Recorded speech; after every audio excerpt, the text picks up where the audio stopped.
Terima kasih Anda masih bersama kami. Bagi Anda yang baru saja bergabung, kami hadirkan kembali 3 berita utama hari ini. Kondisi Cynthia Rizky Azalia berangsur membaik setelah menjalani terapi di rumah sakit akibat gizi buruk.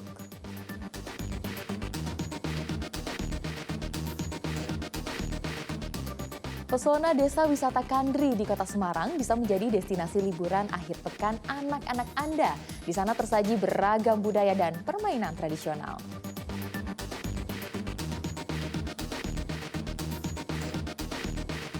Pasangan suami istri di Kota Semarang diberi kejutan pada hari ulang tahun SCTV. Mereka dapat biaya persalinan sebesar 5 juta rupiah.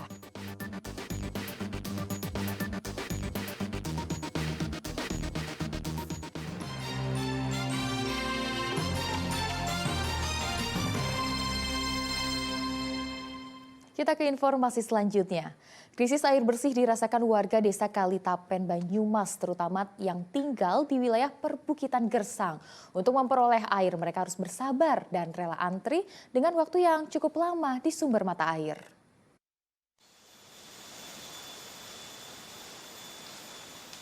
Ratusan jeriken dan ember milik warga berjejer di Bukit Wanarata, Desa Kalitapen, Kabupaten Banyumas.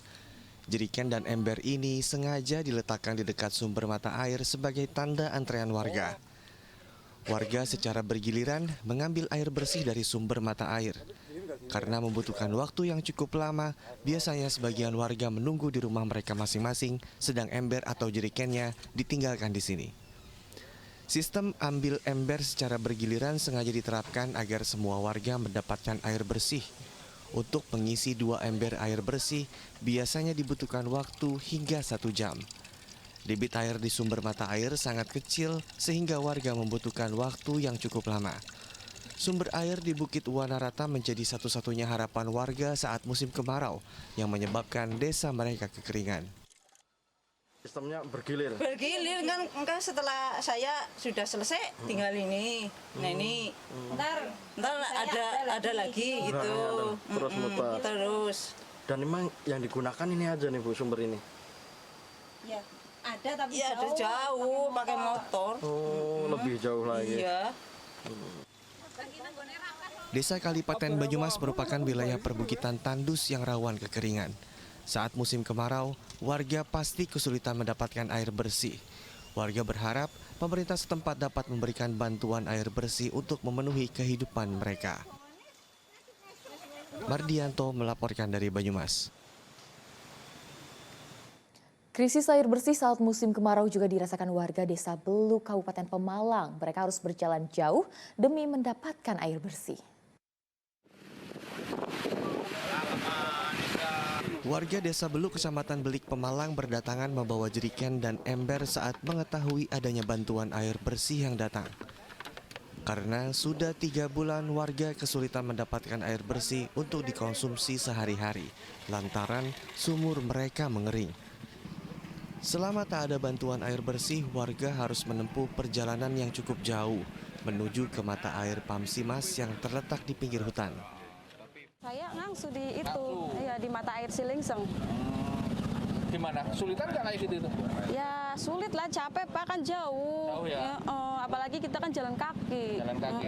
Kadang beli nggak? Enggak. Dari pekutukan kan tidak cukup. Dari materi nggak cukup Iya, ya? dari Terus gimana? Untuk Bulakan. kebutuhan sehari-hari gimana Pak? Selama ini? Kebutuhan sehari-hari ya harus mengambil jauh. Mengambil jauh? Iya, pada saat ini. Menggunakan transportasi? Iya. Ini pakai motor sendiri apa? Selain desa Beluk, krisis air juga melanda desa lainnya di Kecamatan Beli. Warga berharap adanya bantuan air bersih secara rutin ke desa mereka agar mereka tidak kesulitan mencari air bersih. Kuncoro Wijayanto melaporkan dari Kabupaten Pemalang. Ribuan bibit pohon ditanam secara serentak di Waduk Jati Barang, Kecamatan Gunung Pati, Kota Semarang.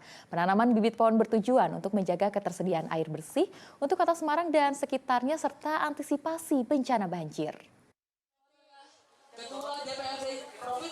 Rabu pagi sebanyak 1.500 bibit pohon ditanam secara serentak di area Sabuk Hijau, Waduk Jati Barang, Gunung Pati, Kota Semarang. Selain di kawasan tersebut, penanaman bibit pohon juga dilakukan se-Indonesia dengan total 46 juta bibit pohon. Penanaman bibit pohon di kawasan waduk untuk menjaga ketersediaan air bersih di wilayah Kota Semarang. Masyarakat diharapkan turut merawat serta menjaga bibit pohon tersebut. Ini adalah waduk dalam rangka untuk air bersih di wilayah Semarang dan sekitarnya. Satu. Yang kedua, waduk ini diciptakan untuk mengatasi banjir Kanal Barat. Jadi tepat sekali kalau hari ini kita melakukan penghijauan di wilayah kita. Dengan harapan setelah ini kita lakukan perawatan ya, sehingga ke depan anak cucu kita bisa menikmati. Waduk Jatibarang dibangun untuk menampung pasokan air bersih. Selain itu, waduk juga berfungsi mengantisipasi banjir di Kota Semarang. Agus Hermanto melaporkan dari Kota Semarang. Tim Satuan Reserse Narkoba Polres Brebes mengungkap 8 kasus pengedaran narkoba. 11 orang ditangkap, dengan 8 diantaranya adalah pengedar dan 3 lainnya sebagai pengguna.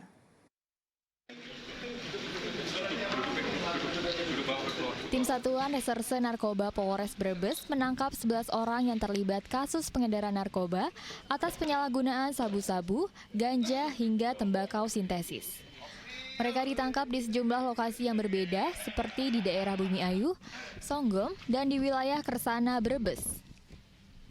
Kapolres Brebes AKBP Guntur Muhammad Torik menyebutkan dari 11 tersangka, 8 orang sebagai pengedar dan 3 tersangka lainnya adalah pemakai yang akan direhabilitasi.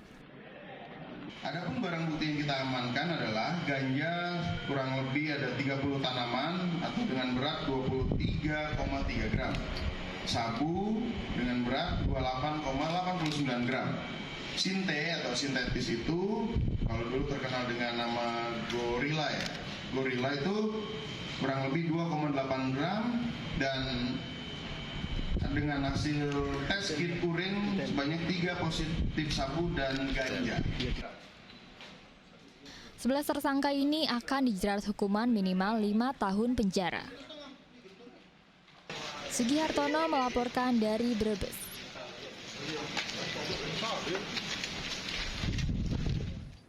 Dalam rangka merayakan HUT ke-33 tahun, SCTV memberikan bantuan persalinan sebesar 5 juta rupiah kepada bayi yang lahir di tanggal 24 Agustus 2023. Bantuan tersebut diberikan kepada pasangan Samsul Hadi dan Intan Wulandari asal Kota Semarang.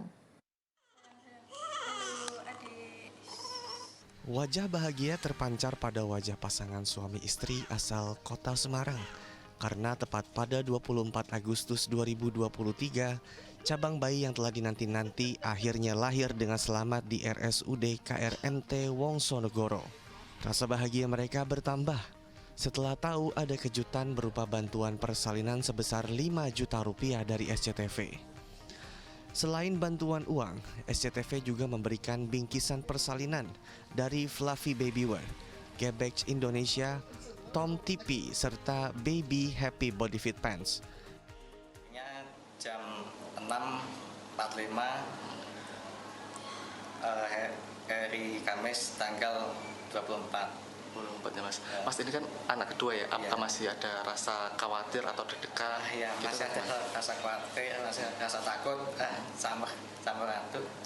Ya terus saya berdoa pada Allah, ya diberi keselamatan, diberi kesehatan semua. Pemberian bantuan biaya persalinan dan bingkisan merupakan perayaan HUT ke-33 SCTV. SCTV memberikan bantuan bagi bayi yang lahir di tanggal 24 Agustus yang juga bertepatan dengan HUT SCTV. Ali Mustakfirin melaporkan dari Kota Semarang. Dan informasi tadi mengakhiri jumpa kita hari ini. Atas nama rekan yang bertugas, saya Tia Anissa mengucapkan terima kasih atas kebersamaan Anda. Selamat beraktivitas dan sampai jumpa.